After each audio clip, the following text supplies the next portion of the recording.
are looking at these proposals and are directing them to the right committee and budget for further review, for further prioritization and things like that.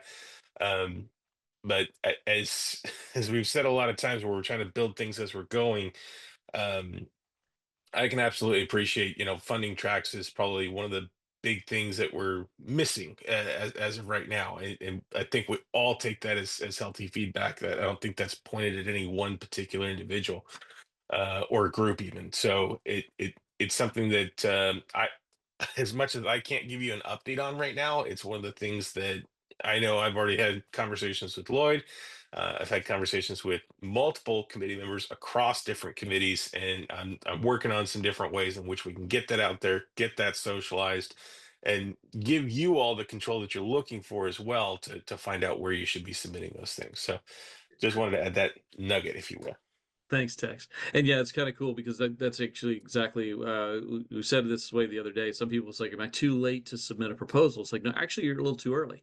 We're not ready for proposals yet. We were doing RFIs. We were getting, we're getting the high level, what needs to be done, what needs to be built, and what it should cost. Proposals are coming up. That's later. So, so you've got time if that's what you're concerned about. If you're concerned about seeing a group of work that you can work on and being able to propose on that work, well, that's going to happen. Yeah, I So, think with CDEC, they're kind of two things. So one, there are people who are like doing that are going to bid on work, and then there are people who are doing kind of projects. Like for us, there's like we have an open source core real-time data framework that's been supported by Catalyst, but like the challenge there is Catalyst is there are a lot of pros and cons to that in terms of like voting power and other stuff that are difficult to kind of to handle. And so I think there's like a split of CDEC projects in a way. There's bidding on things that are going to be come out with RFPs, and then there are also like core kind of adjacent projects. Like for us, working on an Oracle and working on real time data to power the Oracle type stuff that are like things that are adjacent, but not like on the blockchain itself. And like we can try to go through um, Project Catalyst, like depending on like how that ends up, because that's another thing.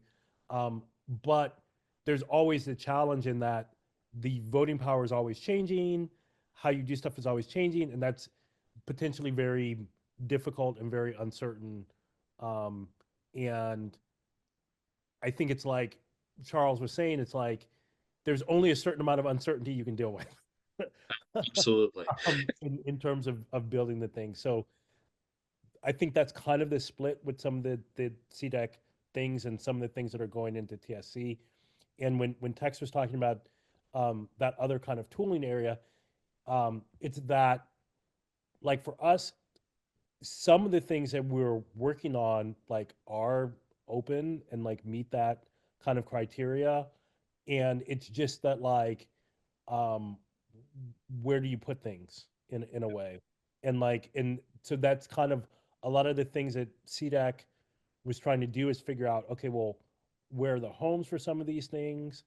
Um, like, and then there are other things that we've done where, like, we do the UTXO Alliance, something that Cardano started and pushed, and now there are a bunch of other UTXO chains in there, and so there's like within that community, there are a bunch of developers who understand how to build UTXO tools. And in some cases, those UTXO tools or UTXO projects are good for Cardano too. And so it's kind of like, so that's something that, we run and we do that like that's going to go in the marketing committee. Um, but that's like another example of like, we don't want that to like fall by the wayside because in like Project Catalyst, again, people don't. It's hard to like persuade people in the same way that you can persuade maybe a smaller group that look, we work with like um, Aletheum and Quai that just launched and just did their token generation event that's UTXO, and Nervos and others who are out there who do UTXO stuff, build tooling, have understanding how like it's not the it's harder. So it's kind of like Yeah. the more that we know how to put those things in, the better. So that's kind of the challenge, and that's why to have that, and then even like CDEC itself is probably like a marketing thing, because as it expands, then it's pulling in developers, who work Yeah. on Cardano or work on other UTXO chains.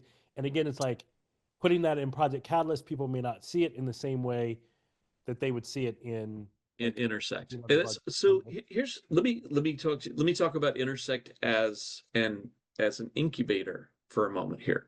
Okay, so it's similar to like the question earlier in the stablecoins thing. Like, for the stablecoin thing to work, you've got to spin up an organization and do all of this work, and it's got to be a legal entity and all this other stuff. So we've got that in Intersect, and we've got the know-how in Intersect. It doesn't have to live forever in Intersect also, by the way. So something like CDEC, this is this idea of the tooling working group. We get you configured, we get you up and running. You don't have to fit square peg into round hole and stay in Intersect permanently.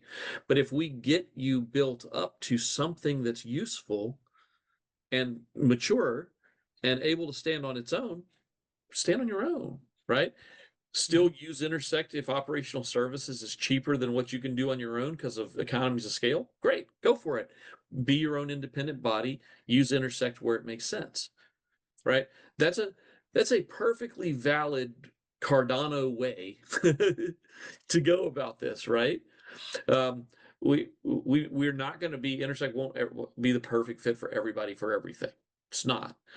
But are we a good home to meet with the like-minded of Cardano and and kind of develop networking and develop the your needs to find the people to do what you need done? I think so. And so that's why, like I said, if nothing else, just think of Intersect as your incubator. It's how you come in, get started, get the know-how that you need. That's what I was Tex and I've both been offering, that if you're building stuff up, we'll help you, because that's what we're here for, right? We get you up and operational, and then if after a year or two you're operational and doing your own thing and you guys got it on your own, you spin off into your own MBO, great.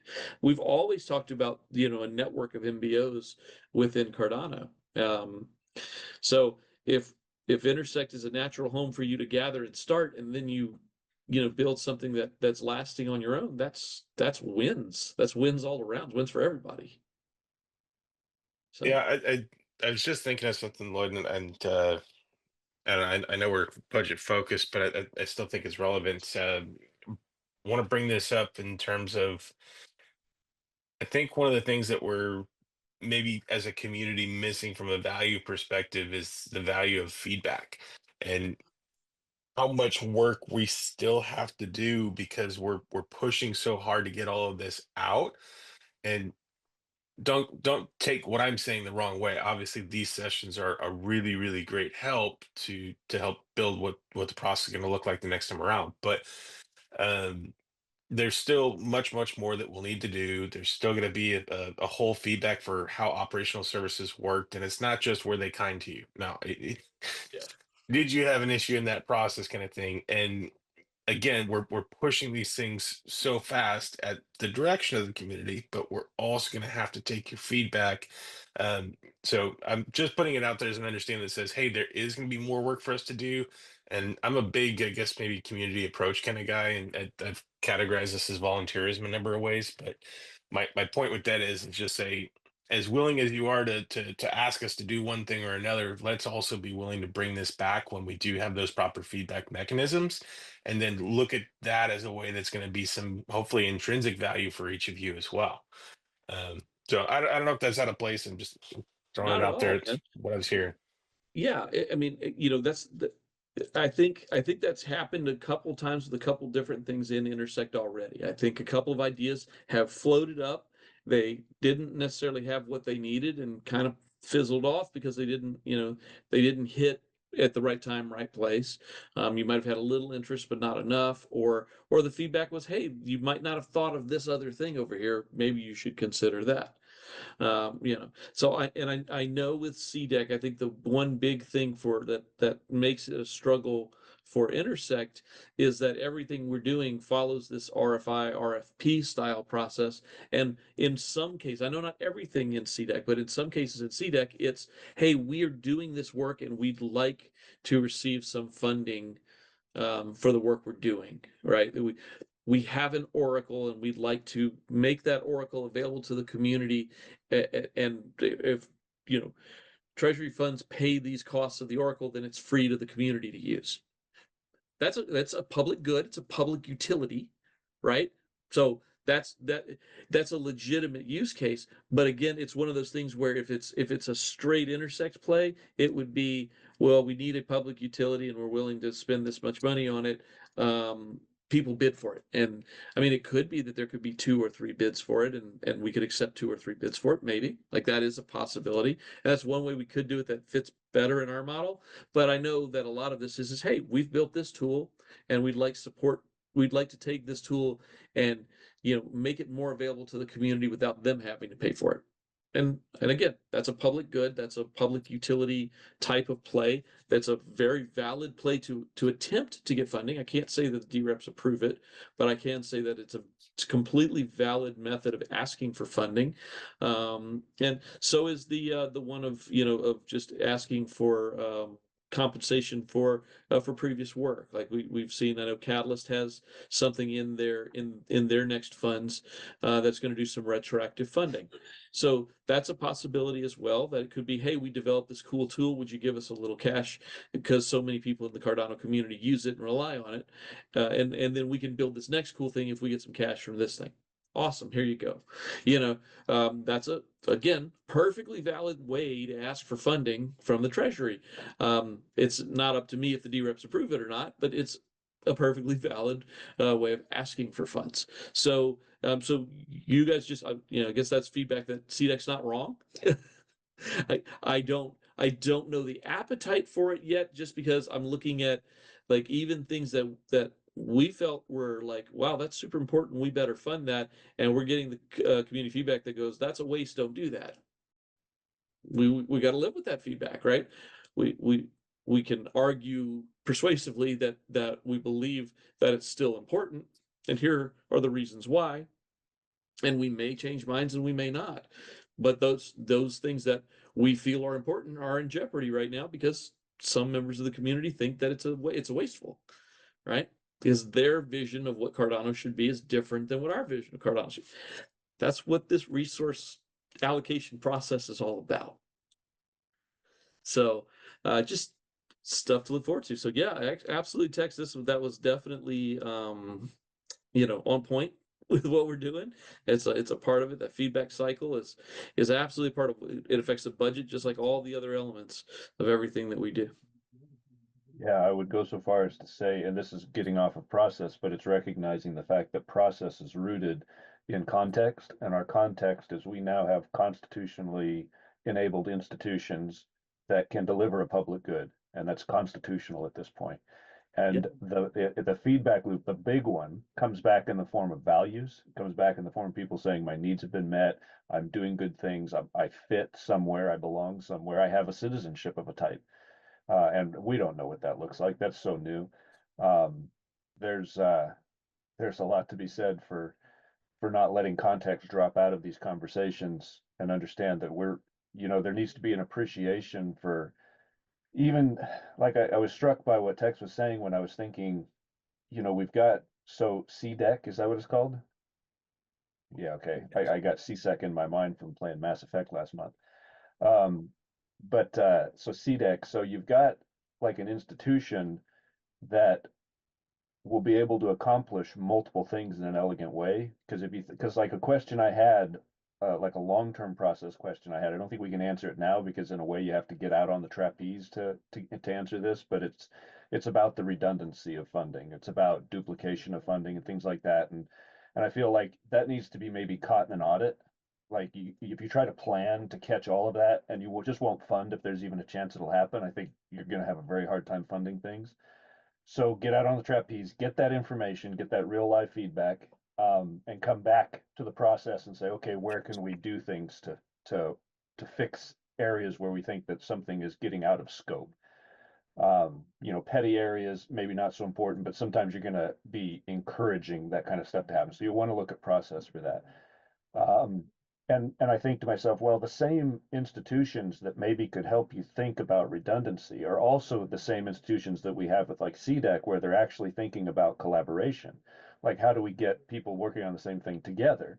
And so they end up elegantly kind of solving the same problem.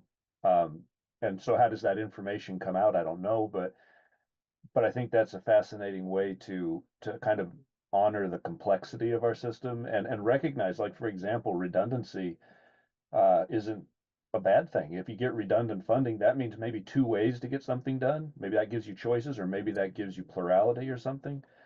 So we don't need to necessarily dismiss redundant funding out of hand either. We need to be open our minds up a little bit to that as well. I appreciate that, Jeremy. That's it is something that we did our Florida process workshop back in September. That was one of our war game exercises. Was, well, what happens if somebody goes to Catalyst and gets funding, and then they come to Intersect and get a grant, and then they go through the Intersect process and get some money from TSC, and and then they go and make their own Treasury withdrawal request, and then so it's like we we kind of went through the whole process. And we were like, well, if they got funding here, we'll know about it because we have access to this database. If they got funding here, we'd know about it because it's on chain. And so we were going through and kind of evaluating. Like you said, it's very much an audit process. Is how we were coming to that realization.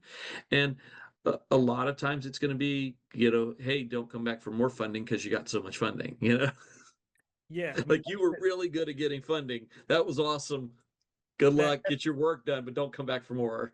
that's the challenge, is that, like, I think trying to get funding, getting funding for some things, finishing those, and then having like other things where there's no funding, and trying not to be like green-eyed jealousy monster of people who are funded, and not being like, please don't submit to this other thing where like you already have the voting power and you already got funded like through Catalyst. Like, I hope somebody catches that. Not gonna whine about it, but it's like, so it's good to hear that, because that's like our concern is like, hey, we put these up at Catalyst and we didn't get them, and now like you're stuck in a way. And if TSC is a way and people approve it, then great. But it would also be deeply disheartening if like the same people get funding from every source, like you were saying, and like every time they put something up, they'll get funded across the board, because then it's like you'll never catch up, and you'll never have like a different kind of set of ideas in a way. Not saying that like our ideas deserve anything or else, what else, but that just it's good to hear that there is that process too.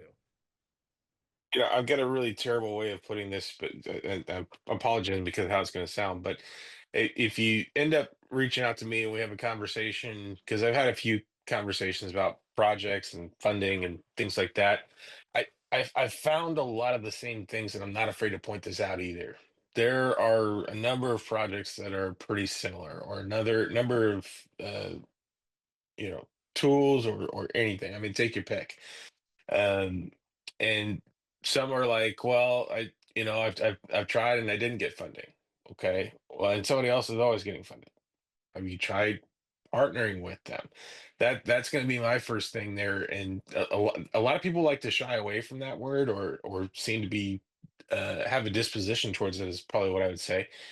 Um, and what I would like to say I've found is a different way to describe that or suggest that, which is, I can't call it the project specifically that I'm thinking of, but I was like, hey, okay, so you do this and they do this. And obviously, yes, y'all look different, but you're talking about building to a certain extent and you need the funding to do so. Well, you're both building in a sense the same thing, but from two different angles. So let's take a closer look in some cases, um, and try to remove that competitor like word out of it, because the more that I'm becoming almost an ecosystem enthusiast here, but the more that we're all competitors in this ecosystem, the less we're going to be collective and decentralized, and then all supporting each other. Um, so if we can find different ways to look at how we can support each other, so that we all get the funding, the success, the I don't know, I don't know that it's ever a finished project. Um, that's I like to always try to provide a different view, if you will. So Yeah, I would Appreciate that. say those kind of teams, if nothing else, they can collaborate on a standard, and that could be the beginning of a great relationship, because you can compete with a reusable agreement between you about, hey, I'm not gonna reinvent the database, right? I'm not gonna reinvent the integration level. We're gonna work together on that, and we'll always be state of the art, because Cardano has to compete exogenously as well. There's things outside of Cardano that will be plenty happy to take that market cap. Yeah. Yeah. I love the laser eyes, by the way. Is that from the NFT card that we That did? was from Wolfram. Wolfram got that for me. Awesome. So yeah, Um, yeah, I recognize that because we spent so much time trying to do that. We probably should yeah, I love it. maybe we should bring that back. um, so there's a challenge text with like working with other people. Um, because I like what you're saying, Jeremy, about like making standards. I think that's probably the number one place to start if there are ways to do that. Um, and that's really good advice. People in general, especially developers, there's a not invented here syndrome where unless they would choose that library or that someone else from a specific team did, then it's almost like it's always like, oh, well, it'll take me 2 days or it will take me 2 weeks or whatever, and I'll just do it myself because then it's all, and it's very difficult at times to encourage that kind of cooperation, even if it seems obvious that it often might take more work to get collaboration and compromise than letting somebody kind of do it in their own way. And the challenge, I think, as you were saying, is their approach going to be significantly different enough that it might have some value? And that becomes the challenge for the evaluation from either Intersect or the community, is not to just look at the benefits of what someone is doing, but if like them doing it in a different approach is going to have some value overall. Some extrinsic benefit after that, and that's a real possibility. One of the things I at this point, there's probably two things I should bring up, and I quote Dale Christie all the time, but co-opetition, right? It's that model that we do compete, but we cooperate where it makes sense. And that's what I think Jeremy was getting at. That he really was like, there's certain areas and levels where if you cooperate there and then compete on top of that, you're like unstoppable. Things work really well. And the other one that I say all the time is our collaboration muscles. Learning to collaborate is its own skill set, and so it takes time and effort to really evaluate that. Like you said, it's a difficulty, John, where man, I could do that myself. It's just I don't have the time right now. So if I let them do it, then it's going to be this much extra work for me. Yeah. But if you get a good spec together and then they write to your spec, and then suddenly it's not so bad. It was a little extra time for you and then a little extra time for them, but in the end, you both got something that was more useful. And so it's one of those things that starts to, it's just a balancing point to find in that, but it's not easy, but I think it's worth the exercise of trying to figure it out. Yeah, I think the value is what kind of connects it up at the end of the day. So if you have a public good, and that's what we have, constitutionally enabled public goods now, then that eventually is going to sort of cycle through the system, and people are going to get that personal values level feedback that they need to what it's going to look like is legitimacy for the Constitution. You can have people inspired by the Constitution. Right now, I don't know that it does that yet because people are still trying to understand what all this means. But yeah, I think it connects back in terms of values down the road. And so there's a lot of commitment that comes in the meantime. Commitment is one of those strong collaboration muscles. I'm going to take a risk. I'm going to commit to doing this, and I'm just going to be out in front with that. It may come back to bite me on the ass, but I'm still going to do it.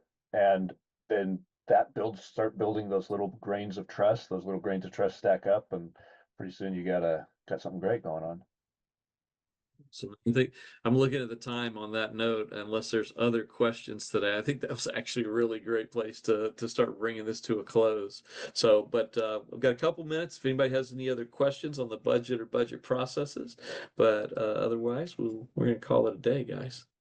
And I can ask one kind of wide scope, like long-term question about budget process, and it regards the initial process documentation that suggested a member, like the MBO, having individual votes, like, or what would you call it, a full ballot process. And how do we see that coming into existence, or do we envision that coming along eventually? Absolutely. So my goal with that is to have the specification ready for the 2026 budget process, so that we can get it done. That, you know, if the community allows, we're going to do that, because it is absolutely, to me, that was one of the most important elements of this. And I was actually really disappointed we started so late in the year. There was just no way to even put it out for bid to figure out if we could get it done. So, but it's there for next year. Okay, that was my second question, was just from your perspective, from where you're standing in the middle of everything, would it have been useful? Yeah, so sounds like it. God, Cool. yes. So useful. If we could, it's why it was in the original spec. We really, again, if we had been able to start this in February when we started, we would have gotten to the process. We could have at least gotten a prototype, and we'd have been, I think it's so much better shape right now if we had been able to do that back in February. But it is what it is. We got where we got this year. So, but thanks for the question. Hey, Joe. Hi, Lloyd. How are you? So good. Good to see you. Good to see you too. Just a process question for the next couple of weeks, 3 weeks, 4 weeks, whatever. Are we going to get some conversations with the various different budget committees that have put through these proposals in this time zone? Out of 17, 18 calendar appointments I downloaded from the Intersect calendar, there are 2 that are in my time zone. My calls, right? Yeah.